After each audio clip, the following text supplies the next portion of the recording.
Hi everyone, I'm Shauna and welcome to my channel. Today's video is a favorites video. I've never done one on the channel. I really wanted to share some things that I've been loving, things that I've been using like crazy, things that kind of surprised me, things that have been bringing me joy, and I feel like I could use more positivity in my life, and this is just like a way to bring some positivity and good vibes to you, but also remind myself about what I already love in my life. I want to say my collection because I have some non-makeup things as well. I have some makeup products, and then I also have some clothing, and then like lifestyle kind of products as well. I want to start off first with something that is a really new concept for me, and that's sheer nail polish. This is Essie Mademoiselle, and I bought this in February with my budget. This is a sheer pink nail polish, and like it really is sheer, and something that like if you wanted to build it up to be not sheer, like you would be doing like 5-6 coats. I did my research on sheer polishes, and this was one that made everybody's list, and I bought this when I was still able to go in stores, and I wrote down a list and looked at a couple of options, and this one was kind of what I really like the most color wise. I've never liked sheer nail polish, like literally ever. It's never been something that I've liked for myself, and I always kind of found it weird that why would you want to put something sheer on your nails? In my opinion, a sheer nail polish, I'm just putting it down, is something that for me like feels like classy, feels more refined, and I really love that. At least like that's the idea in my head when I wear it. I really love it because I like sometimes like to just do something with my nails and not have them bare. I do wear them bare a lot like today, but I'm not very good at doing my nails. And so this kind of sheer color goes on really quick. You literally only need one coat, and it's just does something very slight to your nails that kind of like elevates them without having to put in all the work of doing a polish. I can be really quick with this, whereas I can't with others, and I'm just not good at nail polish, so it makes me look better than I am. I'm really happy that I bought it, and it's just been something that has been so heavily on rotation since I bought it. The next thing I'm going to talk about is Colourpop's A Little Quirky.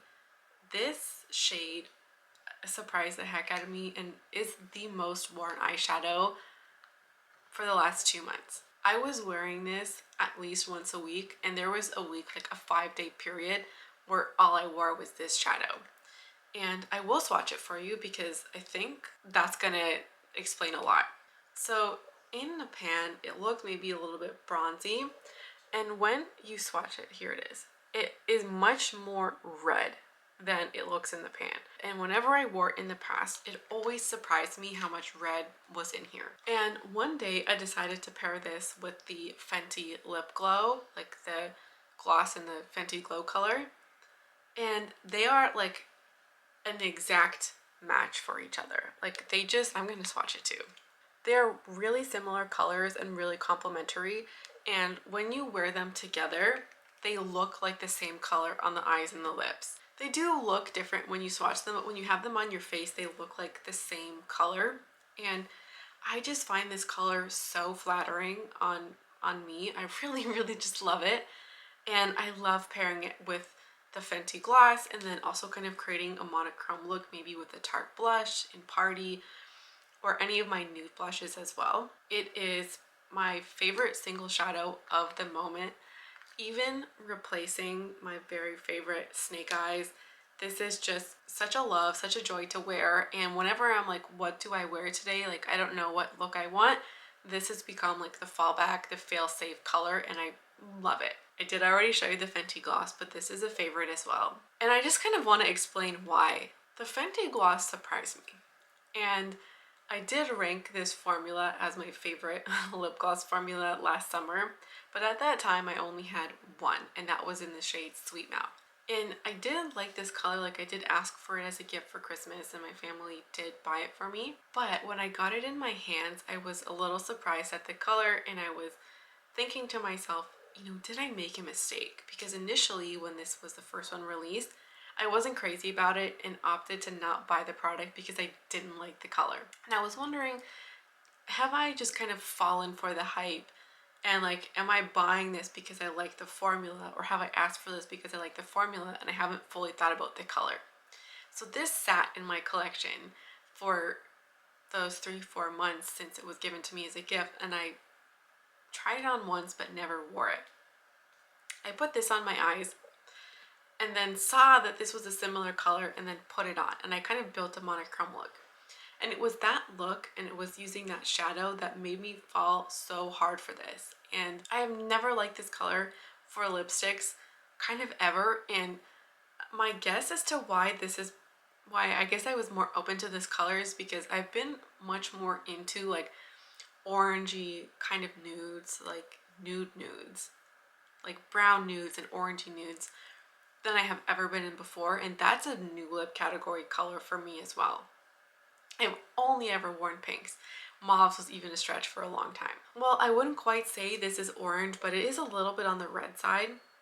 So this color was new to me, and just like a color that I hadn't even been open to a year ago. As I was saying, I kind of had been doubting myself on whether I would wear it, if I even liked the color. And so I was kind of feeling like maybe this was a bad buy, and I've come to love it. I've been wearing it all the time. The color is so beautiful, and I already knew that I liked the formula. It's become a favorite lip product, and one that's just like been on rotation.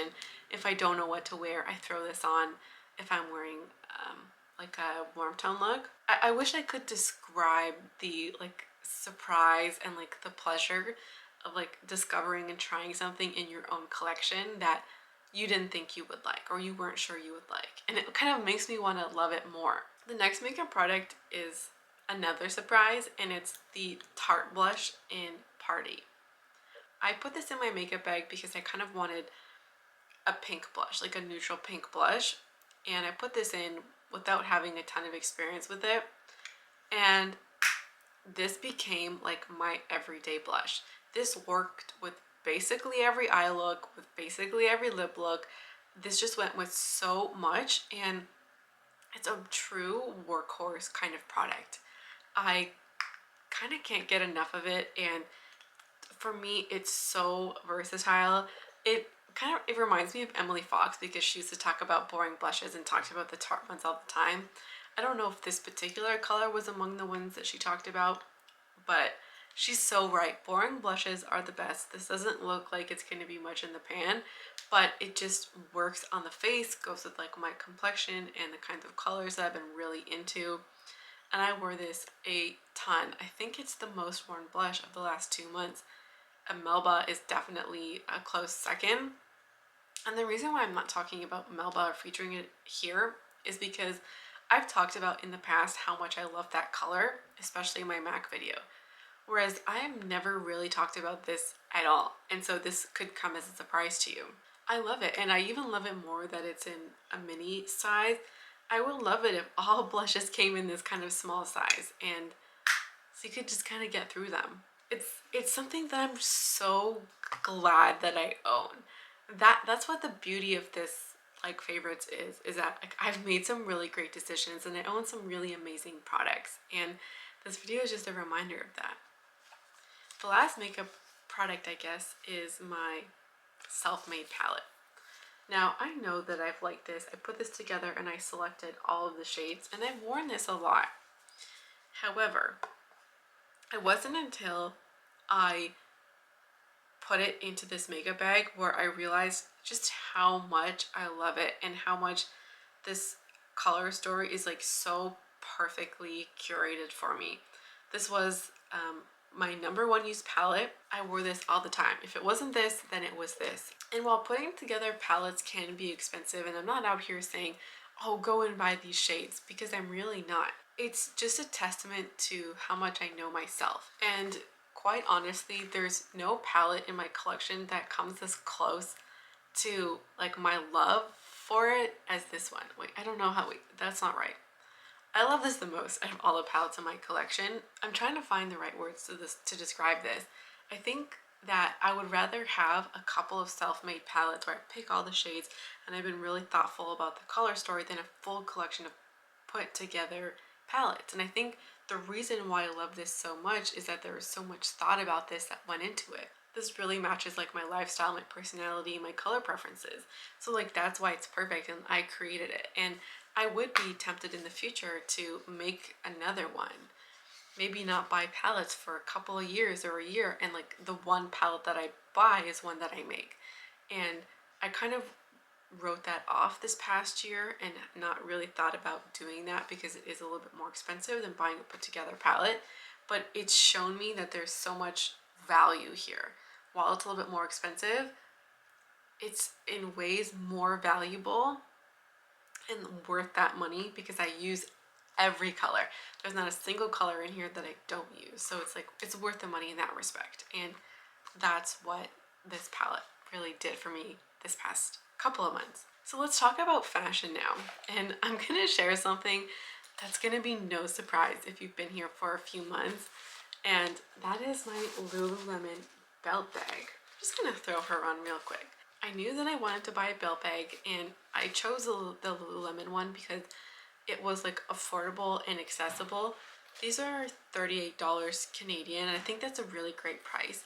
The size is excellent and it comes in a lot of shades. They also come out with limited edition colors all the time, and the size on this, as I said, is fabulous. I was just using this the other day. I brought it on a hike. This for me is perfect to go grocery shopping or on a hike if you're out walking. You just throw like my phone, my wallet, my mask in here. I had a Kleenex in there. It's really the perfect size and it's just so practical. I am a very practical person in a lot of respects.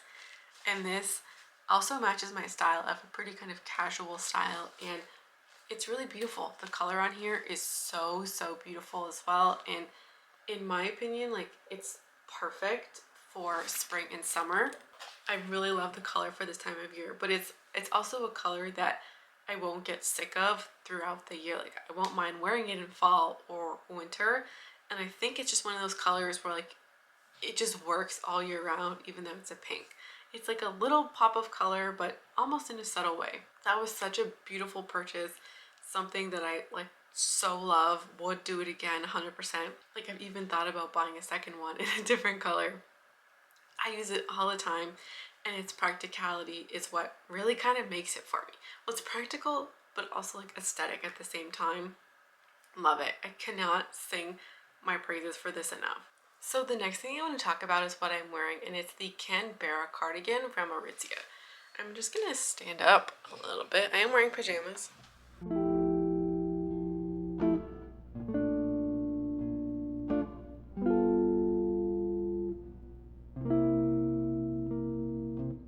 This cardigan was featured in my spring capsule, and I'm gonna link that video because like you'll see it in all of its glory. I don't know if my shot was really great. We're back. The lighting has changed, I think, but the mowing has stopped. I was talking about this cardigan, and this is a more expensive cardigan and is, you know, some of the most amount of money I've purchased on a cardigan to date. And I really love this because of a few reasons. The first is the color. It's a really beautiful tan color, a caramel kind of color, camel as they say. The stitching is also really beautiful as well. It's very high quality, and like the knitting, you can tell it's just high quality, and it is on the thicker side. Now if you compare it with something like this was on sale, like a $10 cardigan, maybe 12. It is well worn, well loved for a few years, but you can tell the stitching is not as even. There's like gaps and holes in it. The material is much lighter, doesn't feel as nice. This is much more thick. And so I bought from this brand because it's something that feels like it's gonna last a long time and will if you take care of it. And ultimately, no matter what budget you're shopping with, the kind of mentality that I have is the style something that I could see myself owning for 5 or 10 years? Then, you know, will this material, will this item last for that amount of time? And I honestly can't always afford to buy something that might last 10 years. A lot of things will, even from fast fashion brands. And so this is a kind of item that's like at the very tippy top of my budget. There's certainly more brands that are much more sustainable than Aritzia, but in terms of like the style and the quality, it was the best that I could afford. And I do believe that this could last 5 or 10 years if you take care of it, and that's the plan. So what I like about this is the color and the style, and I think that it will last a long time. I think it's really beautifully made, and I think it's just very, very flattering. I can't stop wearing it. I wear it at least once a week, and I'm very, very happy with this purchase, and I would do it again. And I totally recommend and love this cardigan. The next item is, this is the last fashion item. It's a little bit of a weird one, I would say. It's this pair of socks. I was in the market for a pair of crewneck socks. And not the super long ones that like, you know, if the base is here, that like come up this high. I have 2 pairs of those, and what I've just found is that they're really constricting on like your legs, and then they leave a lot of marks on my legs, and they're just kind of uncomfortable to wear for hours and hours. Even these ones do a little bit of that, but because they don't come up all that far, it's much less bothersome than the higher ones. But what I was looking for and why I purchased these is because I own basically 2 types of socks. The first are those like no-show ankle socks, like ankles and no-shows, but majority are ankles, the ankle socks. So those ones like stop right underneath the ankle, and if you're wearing a cropped pair of pants, then you get that ankle exposure, and I have a few of those kinds of pants. The other kind of sock that I own are like those bigger, kind of taller, bulkier socks. What you might consider like boot socks, those like thicker, kind of fuzzier ones. And I only own 2 singular pairs of long crewneck socks that aren't fuzzy. Everything else is fuzzy, and both of those other socks are like really decorative. They have designs on them. Either way, I don't have anything in the middle ground. Anything to wear in the spring or summer that's not fuzzy, but will give me that ankle coverage, because I have pants that I literally will not wear because of the ankle exposure, and I get too cold. And especially if I'm wearing a pair of pants all day into the evening, or if I'm going out in the evening, I just won't wear them because my ankles get cold.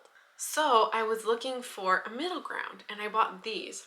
These like literally just cover the ankle, and these are absolutely perfect to like, they'll go under the pants, like give you that ankle coverage so I'm not cold. And these are from TNA.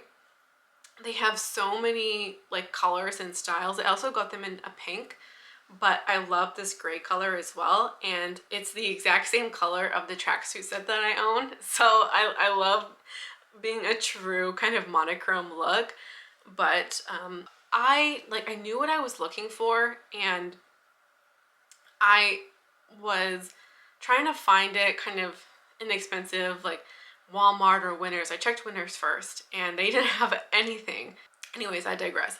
So I went on to the Aritzia website, and they sell these in packs of 3 for $15, which is basically the same kind of value as everything else that I had seen. A little bit cheaper than Walmart, but nothing that kind of really hit the mark. So I got 2 packs of these, and in my opinion, they're like a high quality sock, and I realized I love them when I was just doing the laundry so I could wear these socks. And I'm tempted to buy more, but I have 6 pairs, which is almost a full week, and I want more because I love this particular color. I wear them all the time. Like, I will do laundry to get these, to get them clean. And they're the first things I pick up from the laundry machine when they come out, the first socks that I wear. And like, you know, you have something special when like you do that load just for a pair of socks. And What's stopping me from getting more is that these are not an all-season sock. I won't really wear them in the winter and probably not in the summer.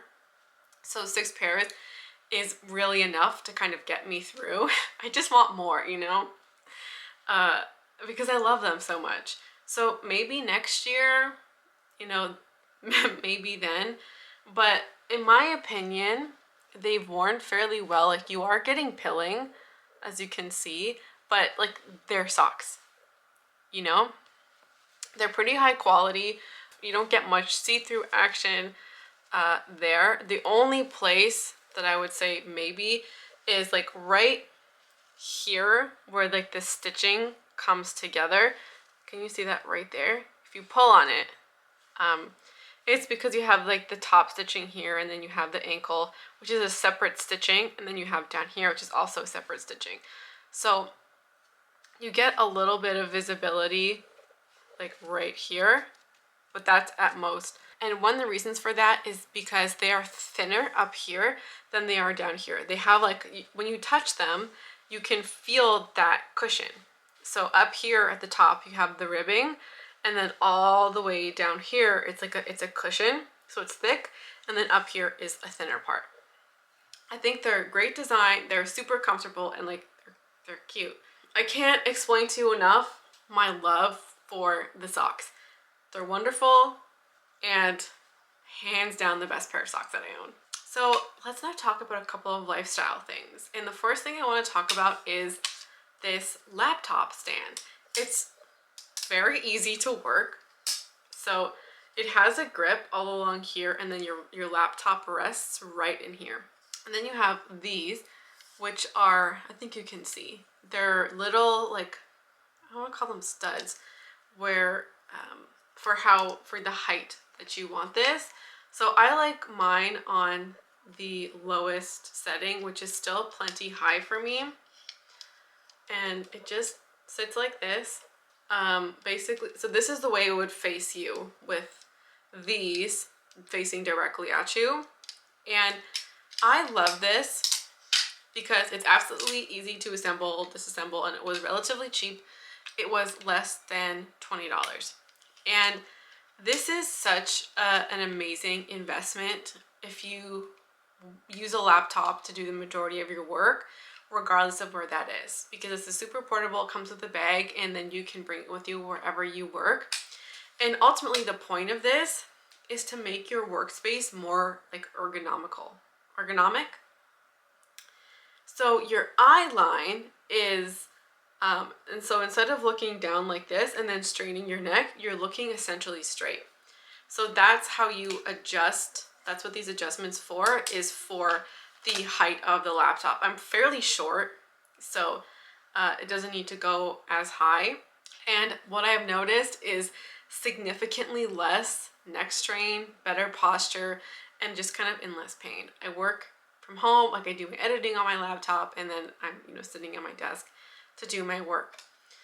It's made things much easier, less painful, and just like, it has such an ease of use to it where I can't see my life without one of these anymore, because it just makes working so much more comfortable and easy to do. Absolutely recommend for anybody who works with a laptop. If you work with a desktop computer, they have risers out there that do the exact same thing. You just put it on a platform so your eye line is looking at approximately the center of the screen. So this has been a really big love. The last thing there's two things I want to talk about to end the lifestyle portion. The second to last thing is the Fitbit. I've had this for 4 months now. I got it for January 1st, and it has been such a lovely device or tool, tech item that I own, and absolutely worth the investment. I got mine on sale, and Fitbits do go on sale all the time. So you're bound to find one on a sale. Like there's sales for everything. We have Victoria Day coming up in less than a week, I think. There's always sales for Victoria Day, back to school sales, Canada Day sales. I'm sure the US, like 4th of July sales, that's probably the next one. So you can always get them on a sale. So you never have to pay full price. And I love this for a couple of reasons. I use this mostly for the sleep data and then the active zone minutes. And active zone minutes are, or is Fitbit's way of kind of gamifying a workout. And what is an active zone minute depends on on your age, and I think as well as your gender. So the zone of where your heart rate needs to be will differ for that. And you get a zone minute or an active zone minute for every minute your heart rate is in that window, and then you get 2 points for every minute your heart is in like the peak window. And they set you like, this is what you should be getting every time you work out, which is 22 active zone minutes. And it's not as though you start your workout and you're automatically in an active zone. It can be a little bit more difficult to get into it and then stay into it. So you do have to work for it. And what I've noticed is that I work out harder and I kind of put everything I've got into my workouts now to try and get those active zone minutes or beat my active zone minutes, especially if I'm doing workouts that like are on repeat or regular. Like, I know how many active zone minutes I got last time, and then I want to beat that. Or sometimes, even if it's a new workout, I try so hard to get at least that 22, to push harder. And I've never really done that before. So this was a really great motivator for that. And ultimately, active zone minutes, and the reason why Fitbit has these is to prioritize heart health and to make sure you're working out, that your heart health is part of your workouts, and really promoting that, because you can do a workout and you can still feel tired and fatigued, but you haven't like exercised your heart as it is, or kind of, yeah, you haven't exercised your heart as much as you really should have, or requires for health and longevity, as they say. And that's one of the reasons why I work out, is to maintain good heart health. So it's also been great because it takes away like weight driven goals, because I know I've in the past become really obsessed with the scale and the weight. And so this has been ways to de-emphasize that, and then I can focus on how, like, my actual activity, what I'm doing. And if I want to focus on a number, it's my active zone minutes. You know, obsessing about anything isn't fabulous, and I would say that I don't, but it just gives me a more positive and alternative focus. The sleep data has just been really nice and has also helped me improve my sleep. I really love it and definitely recommend. There's definitely other options out there, like there's the Apple Watch as well. That was just completely outside of my price range, and this was in it. I feel like for a lot of people, $100 is much more affordable, or could potentially be in that like affordability zone, than something that's $300 or $400, and that was definitely the case for me. So I would recommend it, and it has been like, I wear it all the time. The last thing I want to talk about is some TV shows that I have been loving, and these are things that like bring me joy and I actively look forward to watching them. And the first one is called Eat Well for Less. It's a BBC show, and I don't even know how I found out about it, but I found out about it last year, and then I was just rewatching episodes this year. And the premise of the show is kind of twofold. There are these two hosts that go into different kinds of families in the UK, all across the UK, and usually families who like over rely on like takeout and convenience food, which has negative health aspects, but also financial aspects as well. Families are often like spending beyond their means to get takeout and also like those ready meals. So you have the health and then the financial component. And then one of the things that they do, or what they do in the show, is they have families like try new recipes and cook from home, and often get like different family members involved in cooking.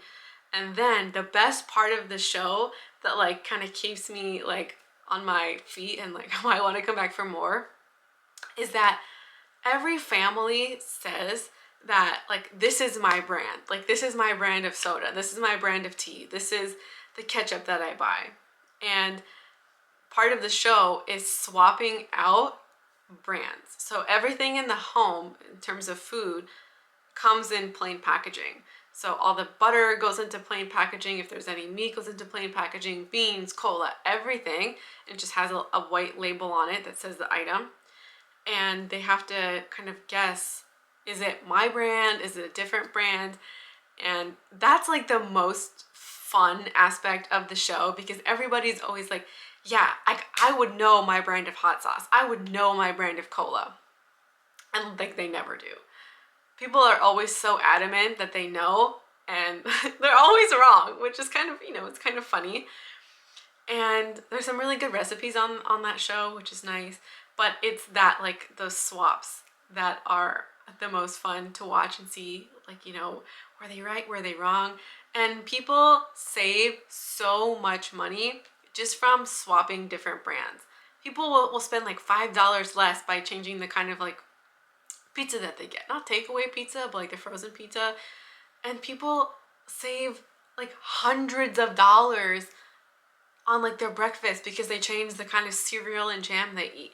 It's actually kind of mind-blowing how much savings happens for these families. So I really loved that show. It's like, it is definitely like a wholesome kind of show, you know, just a feel-good show. And they also have it for New Zealand. The New Zealand one isn't as great as the UK one. And there's always like, there's a lot of food and drink that like I have to look up when they're talking about it. Like Bubble and Squeak, I had to look that up. I don't remember what that is. Squash. Also, if you're from the UK, can you please explain to me what salad cream is? Also, what's it called? And pickle. Not pickles, but pickle. I looked it up and I was a little confused. Anyways, and then there's something I think from Scotland that's called, oh my gosh, Iron Brew. I tried to look that up and it was not very successful. If you know what those things are, let me know in the comments down below. If you're from the UK and you have some insight on the kinds of foods you eat or things that are different, there, let me know. I would be very interested to hear your takes on it. The second show, and it's just like an oldie, like an old show, MasterChef. I love watching the older seasons of MasterChef because they're just like available everywhere and you can like breeze through a season in a couple of days. So I just finished season 4 with the huge kind of Chrissy, I don't want to say debate, but basically everybody dumping on Chrissy. And I just started season 5. One of the things I love about it, like, I know the show is very constructed, and there is in a lot of ways fake. But one of the things that I love about the show is not just like seeing good tasting food. It's that like people are following their dreams and are like putting their faith in themselves. And they're believing in themselves and they're putting themselves out there. And to me, like, that's so beautiful, people who are chasing their dreams. Because I can imagine how hard it is to be in a field, to have a job, whatever kind of job you have, to leave that to like chase something else. There's so much risk involved, and just even like making that decision can be so hard. And there's all these people who are quitting their jobs and putting their faith in themselves to chase their dream and to try it. That's terrifying. Like, that's literally terrifying. And there's a lot of people who don't do it because like they're scared or they don't have the courage to do that. And that's one of the things I love about the show. And when people like gain confidence in their own abilities, love it. So that's the favorites. That's everything I've been loving. Some shows I've been loving as well. Let me know some things you've been loving down in the comments below as well. I would love to hear it. We're out of time because now we have the robot vacuum.